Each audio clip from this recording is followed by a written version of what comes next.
I want, me, mine, now.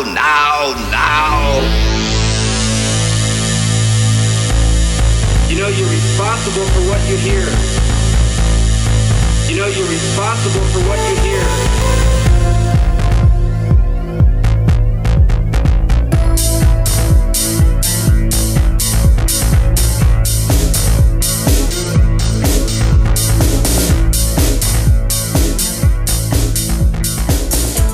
Greetings and welcome to Thoughts from Maharrey Head, the podcast where I talk about, well, whatever happens to be bouncing around inside my head at the moment, but mostly focusing on constitutional issues and political decentralization. This is episode 155 of Thoughts from Maharrey Head, and I appreciate you tuning in. This week, well, I'm back. So it has been almost 3 years since episode 154 of Thoughts from Maharrey Head. Sometimes you got to take a break when you're a podcaster, and sometimes you got to take a really long break. Like professors, they take sabbaticals. I guess they usually last, 6 months or a year. Apparently, Mike Maharrey takes really, really, really, really long breaks. But I am back, and I do intend to begin regularly releasing episodes of Thoughts from Maharrey Head moving forward. So you got something to look forward to. And I don't know. I guess I probably should have started over at episode 1 because it's almost like starting a podcast completely over again after 3 years.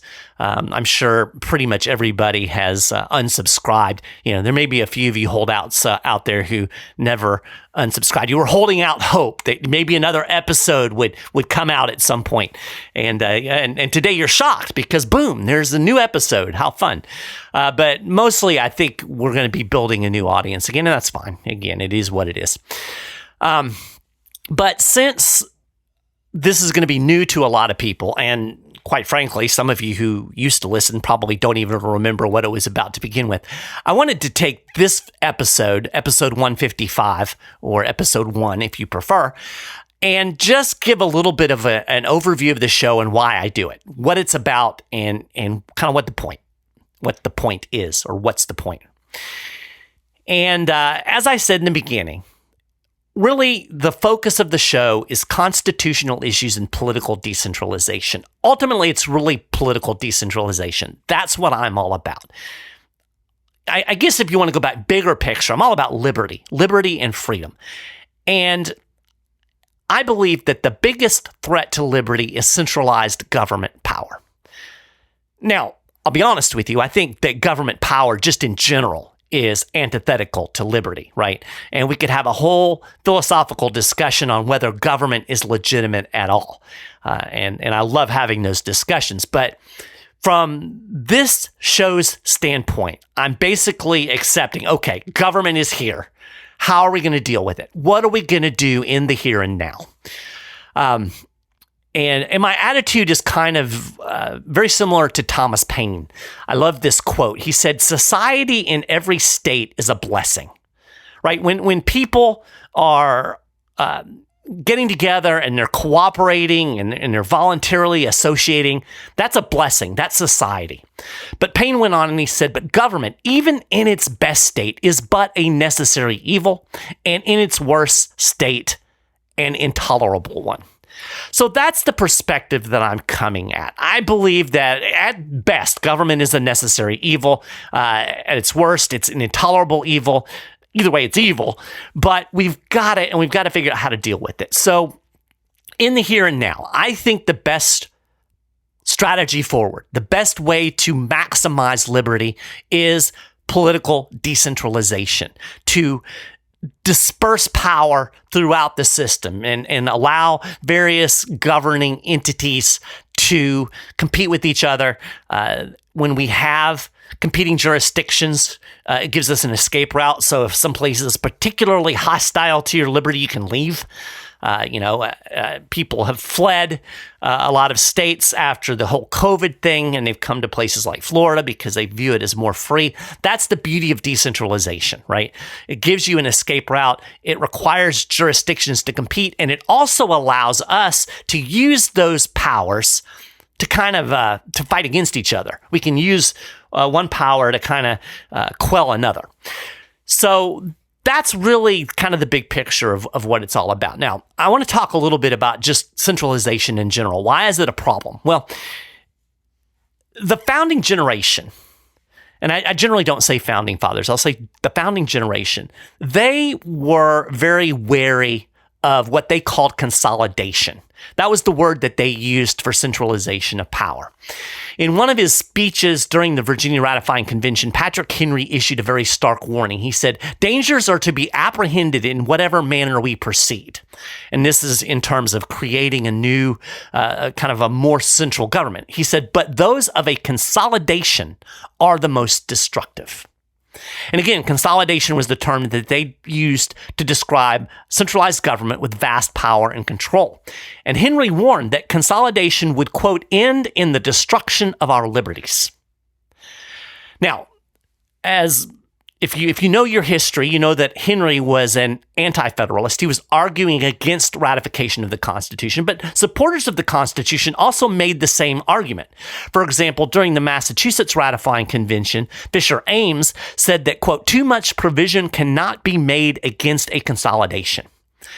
William Grayson in Virginia, he didn't pull any punches when he said the idea of consolidation is abhorrent to the people of this country. So what's the big deal? Why did so many people in the founding era worry about the centralization of power? William Davie summed it up during the North Carolina Ratifying Convention. He said that so extensive a country as this can never be managed by one consolidated government. It's just too big. It's too vast. There's too many people. There's too much stuff going on for a small handful of government functionaries to manage the entire thing. I think Thomas Jefferson summed it up the best, and this was in a letter he wrote. He said, "Our country is too large to have all its affairs directed by a single government." Now, think about this. Jefferson said this when the country was much, much smaller than it is today. So he's saying that then. What he's saying is even more poignant and relevant today.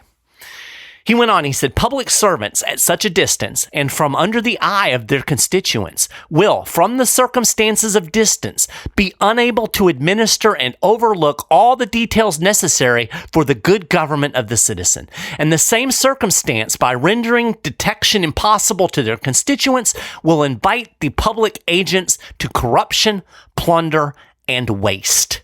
That is almost like a prophecy, right? This is where we are today. We have a government in Washington, D.C., made up of a very few people who are effectively ruling over like 330 plus million people. It's absurd. And Jefferson was right. We have public agents that are buried to their eyeballs in corruption and plunder and waste.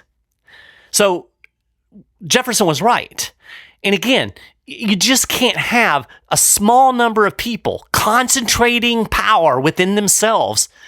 It's not going to be effective government. If you believe in government at all, it's certainly not going to be effective government when they're so far away at such a distance. And when you centralize power, it just magnifies their ability to be corrupt and their ability to trample on your liberty. So the founding generation understood it. They did not want a consolidated government. They wanted a decentralized government. That's what the Constitution was supposed to create. Now, we can argue that it didn't work, but as you go through episodes of this podcast, we're going to talk a lot about why it didn't work and what we can do to kind of try to turn the tide back around, right? Because it's not the Constitution's fault. It's the people's fault. It's our fault, right? If you don't have the liberty and the freedom that you want, you can't blame anybody but yourself. So we're going to talk a lot about that. How do we turn this tide? And so that's what the podcast is about. And the other thing that's important to understand about Thoughts from a Hairy Head is it's supposed to be short. somewhere in the neighborhood of 10 to 12 minutes. So, nice little bite-sized chunks. So you know what? We're out of time. But I do want to tell you how you can support the show.